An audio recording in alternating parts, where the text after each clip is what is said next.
मी मंगलेश्वर विद्यालय मंगळापूरची इयत्ता 8वीची विद्यार्थिनी. खरं तर मी याच पिढीतील एक विद्यार्थिनी आहे. होय, तीच पिढी जी एकीकडे विज्ञान आणि तंत्रज्ञान घडवण्याचे स्वप्न पाहते आणि दुसरीकडे सोशल मीडियात गुरफटून कधी कधी ते स्वप्नच विसरून जाते. माझी ओळख एवढ्यावरच थांबणार नाही की मी एक शाळकरी मुलगी आहे. मी ती आहे जिला समजतंय स्क्रीनवरची लाईक्स आपलं आयुष्य घडवत नाहीत, तर खरी नाती आणि खरी मेहनत यांतूनच आपलं आयुष्य घडतं. आणि म्हणूनच आज मी इथे उभी आहे. ती म्हणजे माझ्याच वयाच्या मुलामुलींची एक गोष्ट सांगते. ती गोष्ट म्हणजे व्यसन सोशल मीडियाचे, पालटले स्वप्न समाजाचे. सर्वप्रथम माधवराव खर्डे पाटील यांच्या स्मृतीला नम्राभिवादन करते आणि माझ्या आजच्या भाषणाच्या विषयास सुरुवात करते. मित्रांनो, काही वर्षापूर्वीपर्यंत माणसांची स्वप्ने वेगळी होती. कुणी म्हणायचं मला डॉक्टर व्हायचंय, कुणी म्हणायचं मला इंजिनियर व्हायचंय, कुणी म्हणायचं मला शास्त्रज्ञ व्हायचंय, तर कुणी म्हणायचं मला कवी व्हायचंय. पण आजची मुलं म्हणतात मला इन्फ्लुएन्सर व्हायचंय, मला रील स्टार व्हायचंय, मला व्हायरल व्हायचंय. म्हणजे सोशल मीडियाने समाजाची स्वप्नच बदलून टाकली आहे. खरं तर सोशल मीडिया हे एक साधन आहे. माहिती मिळवायचं, संवाद साधायचा, जगाशी कनेक्ट राहायचं. पण जेव्हा हेच साधन आपलं व्यसन बनतं तेव्हा आपल्यालाच धोका निर्माण होतो हे आपल्याला कसं कळत नाही. आज आपण पाहतो लोक तासंतास मोबाईलमध्ये स्क्रोल करत बसतात. एका छोट्याशा नोटिफिकेशनसाठी त्यांच्या हृदयाची धडधड वाढते.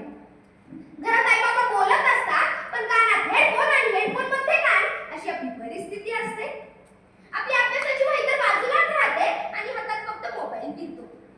हीच खरी शोकांतिका आहे ना. या व्यसनामुळे आपली एकाग्रता कमी होते, आपल्या आरोग्यावर परिणाम होतो, मानवी नाती दूर जातात आणि आपण खरा आनंद विसरून आभासी दुनियेत अडकतो. मित्रांनो, आपलं स्वप्न हे आपल्या आयुष्याचे एक दिशादर्शन असतं. पण आजची अनेक स्वप्न फॉलोअर्स, लाईक्स अँड व्ह्यूज यावर आधारलेली दिसतात. हा समाजाचा खरा बदल आहे आणि तो चांगला नाही. एक छोटंसं उदाहरण बघा ना.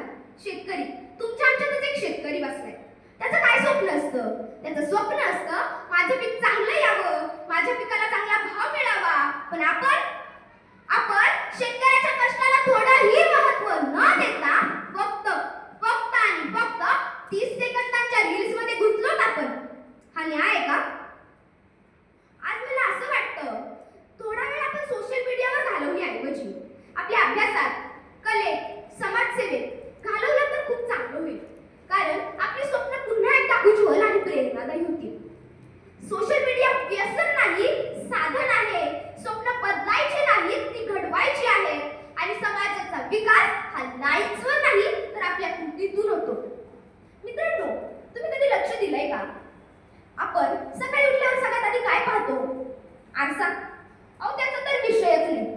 आईचा चेहरा आम्हाला बघायला तर वेळच नाहीये. आपण बघतो तो फक्त मोबाईल मोबाईल मोबाईल. पूर्वी स्वप्न काढायची शाळेतल्या तासांत, शिक्षकांच्या प्रेरणेने. आज स्वप्न घडतात नोटिफिकेशन्सच्या आवाजाने.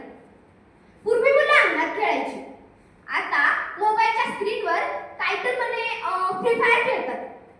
पूर्वी लोक गावासाठी, समाजासाठी विचार करायचे, आता लोक विचार करतात माझ्या पोस्टला किती लाईक्स आल्या, किती कमेंट्स मिळाले. हेच तर खरं पालटलेलं स्वप्न आहे समाजाचं. सोशल मीडिया आपल्याला जोडते, हो जोडतंय ना, पण त्याच वेळी तोडतंय देखील. नाती तोडतंय, संवाद तोडतंय आणि सगळ्यात भयंकर आपली स्वप्नच तोडते. मित्रांनो, व्यसन हे कशाचंही असो, दारूचं असो, सिगारेटचं असो, ते आपल्याला गुलाम बनवतं आणि गुलाम माणूस कधीच त्याची स्वप्न पूर्ण करू शकत नाही. आणि म्हणूनच तुम्हाला एक प्रश्न विचारावासा वाटतो. आपण आपल्या आयुष्याचं, भविष्याचं स्वप्न पाहणार का की मोबाईलच्या स्क्रीनवर जगणार? सांगा ना, आपण आपल्या आयुष्याचं, भविष्याचं स्वप्न पाहणार का की मोबाईलच्या स्क्रीनवर जगणार? खरंच जर आपण स्वप्न पाहायची ठरवली तर सोशल मीडिया साधन बनेल, व्यसन नाही. आणि आपली स्वप्न पुन्हा एकदा नव्याने जिवंत होतील.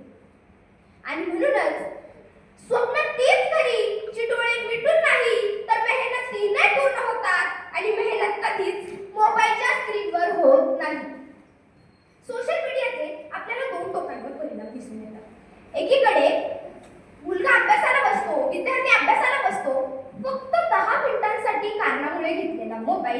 तासभर स्क्रोलिंगसाठीच वापरला जातो. घरात आपले सगळं कुटुंब जेवायला बसतं, पण आपण एकमेकांशी गप्पा गोष्टी करण्यापेक्षा मोबाईलमध्येच डोकी घालून बसतो. याचा आपल्या आरोग्यावर परिणाम, आपल्या डोळ्यांवर